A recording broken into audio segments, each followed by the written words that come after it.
माऊलीत मूर्ती विठ्ठलाची. वारी कवितेची. कवी संमेलनाच्या सुरुवातीला आता मी निमंत्रित करणार आहे. जसं मी मगाशी म्हणालो की ज्यांचा आवाज ही त्यांची ओळख आहे, त्या मंजिरी पाटील. मंजिरी पाटील यांना मी विनंती करतो की त्यांनी या दिंडीतली त्यांची पहिली रचना आपल्यासमोर सादर करावी. मंजिरी पाटील. माझ्या कवितेचं शीर्षक आहे विठू नामाचा गजर. मुखी विठ्ठलाचे नाम, गळा तुळशीच्या माळा. मुखी विठ्ठलाचे नाम, गळा तुळशीच्या माळा. देहभान हरपून सारे, नाचे वैष्णवांचा मेळा. देहभान हरपून सारे, नाचे वैष्णवांचा मेळा. जय हरी विठ्ठल विठ्ठल विठ्ठल, जय हरी विठ्ठल विठ्ठल विठ्ठल. दिंडी चालली चालली भक्ती रसात न्हाऊन. दिंडी चालली चालली भक्ती रसात न्हाऊन. विठू नामाचा गजर इथे कणाकणातून. विठू नामाचा गजर इथे कणाकणातून. जय हरी विठ्ठल विठ्ठल विठ्ठल, जय हरी विठ्ठल विठ्ठल विठ्ठल.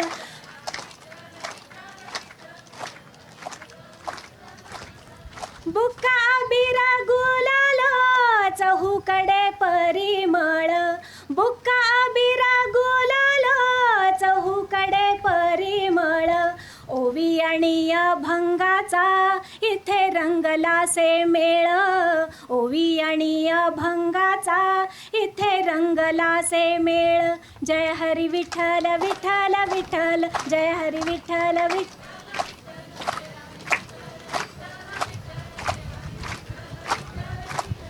टाळ मृदुंगाचा घोष, ध्वज पताकांची दाटी. टाळ मृदुंगाचा घोष, ध्वज पताकांची दाटी. ज्ञानराय तुकोबांची इथे उराउरी भेटी. ज्ञानराय तुकोबांची इथे उराउरी भेटी. मुखी विठ्ठलाचे नाम, गळा तुळशीच्या माळा. मुखी विठ्ठलाचे नाम, गळा तुळशीच्या माळा. देहभान हरपून सारे, नाचे वैष्णवांचा मेळा. देहभान हरपून सारे, नाचे वैष्णवांचा मेळा. देहभान हरपून सारे, नाचे वैष्णवांचा मेळा. कसं देहभान हरपल्यासारखं वाटलं ना? तर ही कवितेची ताकद आहे. ही संतांनी दिलेली कवितेची ताकद आहे. ज्ञानोबा माऊली असतील, तुकोबा माऊली असतील, नामदेव असतील, नाथ महाराज असतील, या सगळ्यांनी दिलेली ही मराठी कवितेला ताकद आहे. ती ताकद पेलण्याचं सामर्थ्य आमच्यामध्ये सुद्धा यायला पाहिजे. ती शक्ती, ती ऊर्जा आमच्यामध्ये यायला पाहिजे. ती प्रेरणा आपल्याला मिळाली पाहिजे. म्हणून तर आपण पायी वारी चालतो. आयुष्यभराची ऊर्जा आपल्याला यातनं मिळत जाते. हे तर खरं म्हणजे वारीचं फार मोठं वेगळेपण आहे, नाही का? सुरेश भट असं म्हणतात. सुरेश भटांनी त्यांच्या एका कवितेमध्ये लिहिलेलं आहे की माझी या गीतात वेडे, माझी या गीतात वेडे दुःख संतांचे भिनावे. माझी या गीतात वेडे सुख संतांचे भिनावे. वाळल्या वेली समाजा अमृताचे फूल यावे. माझी या गीतात वेडे दुःख संतांचे भिनावे. वाळल्या वेली समाजा अमृताचे फूल यावे. आशयाच्या अंबरांनी टंच माझा शब्द व्हावा. आशयांच्या अंबरांनी टंच माझा शब्द व्हावा. कोरडा माझा उमाळा रोज माधुर्यात न्हावा. स्पंदने ज्ञानेश्वराची, स्पंदने ज्ञानेश्वराची माझी या वक्षात व्हावी. इंद्रिया वाचून मीही इंद्रिये भोगून घ्यावी. एकनाथाने मलाही बैसवावे पंगतीला. एकनाथाने मलाही बैसवावे पंगतीला. नामया हाती बनावे हे जिणे गोपाळ काला. माझियासाठी जगाचे, माझियासाठी जगाचे रोज जाते घरघरावे. माझियासाठी जगाचे रोज जाते घर घरावे, मात्र मी सोशीन जे जे, मात्र मी सोशीन जे जे, ते जनाईचे असावे. मी तुक्याच्या लोचनांनी, मी तुक्याच्या लोचनांनी गांजल्यासाठी रडावे, मी तुक्याच्या लोचनांनी गांजल्यासाठी रडावे. चोख व्यवहारात माझ्या मी मला वाटून घ्यावे. ह्या विना काही नको रे. बघा सुरेश भट काय म्हणतात, ह्या विना काही नको रे एवढे दे पांडुरंगा, ह्या विना काही नको रे एवढे दे पांडुरंगा. ह्याच साठी मांडिला मी हा तुझ्या दारात दंगा, याच साठी मांडिला मी हा तुझ्या दारात दंगा. हा सगळा चांगल्या अर्थानं आपण दंगा मांडलेला आहे, नाही का. खेळ मांडी येला वाळवंटी घाई, नाचती वैष्णव भाई रे, असं आपण म्हणतो. तर हा सगळा वैष्णवांचा मेळा आहे. हा वैष्णवांचा मेळा कशासाठी, तर आपली सुखदुःख विसरण्यासाठी, रोजचं आपलं जे जगणं आहे ते सुसह्य करण्यासाठी, आपल्याला नवी ऊर्जा देण्यासाठी. आणि म्हणून खरं म्हणजे ही सगळी दिंडी आपण काढतो, म्हणून आपण पायी वारी ही चालत चालत पंढरपूरच्या दिशेने आपण जात असतो. दिंडी कोणत्याही रंगाची असेल, पण ते सगळे रंग कुठे घेऊन जातात, चंद्रभागेकडे घेऊन जातात. चंद्रभागेच्या पाण्यामध्ये हे सगळे रंग एकरूप होतात. मितूपणाचा भाव सगळा कोसळून पडतो. हे सगळं वारीचं वैशिष्ट्य आहे. ही विठ्ठलांनी दिलेली आपल्याला दानत आहे, ती आपल्याला पुढे न्यायची आहे. आणि या कवितेच्या दिंडीतनं सुद्धा हाच सूर पुढे नेण्यासाठी आता मी आपल्यासमोर आमंत्रित करणार आहे शशिकांत शिंदे यांना. शरणागताचे स्तोत्र नावाचा त्यांचा कविता संग्रह प्रकाशित झालेला आहे. उत्तम पद्धतीची रचना, अभंग पद्धतीची रचना, ही त्यांच्या कवितेची काही वैशिष्ट्य आपल्याला सांगता येतील. तर शशिकांत शिंदे यांना आपण ऐकणार आहोत. पाऊस मागण्यासाठीच आपण आणि विठ्ठलाची करुणा मागण्यासाठी आपण पंढरपूरच्या दिशेने चाललेलो आहोत, त्याचीच ही कविता. असा येऊ दे ठोकाण्या पाणी, भुईला फुटो हिरवा पाना. असा येऊ दे ठोकाण्या पाणी, भुईला फुटो हिरवा पाना. कोंबईवला लवलवू दे, जसा खेळतो गोकुळी कान्हा. कोंबईवला लवलवू दे, जसा खेळतो गोकुळी कान्हा. झाडांचे हिरवे हात हालू दे, गाऊ दे वाऱ्या मंजुळ गाणे. झाडांचे हिरवे हात हालू दे, गाऊ दे वाऱ्या मंजुळ गाणे. चिल्या पिल्यांना पुरेल चारा, असे भरू दे कणसात दाणे. चिल्या पिल्यांना पुरेल चारा, असे भरू दे कणसात दाणे. शिवार सारे मखमलू दे, गात गुराखी जाईल गाणी. शिवार सारे मखमलू दे, गात गुराखी जाईल गाणी.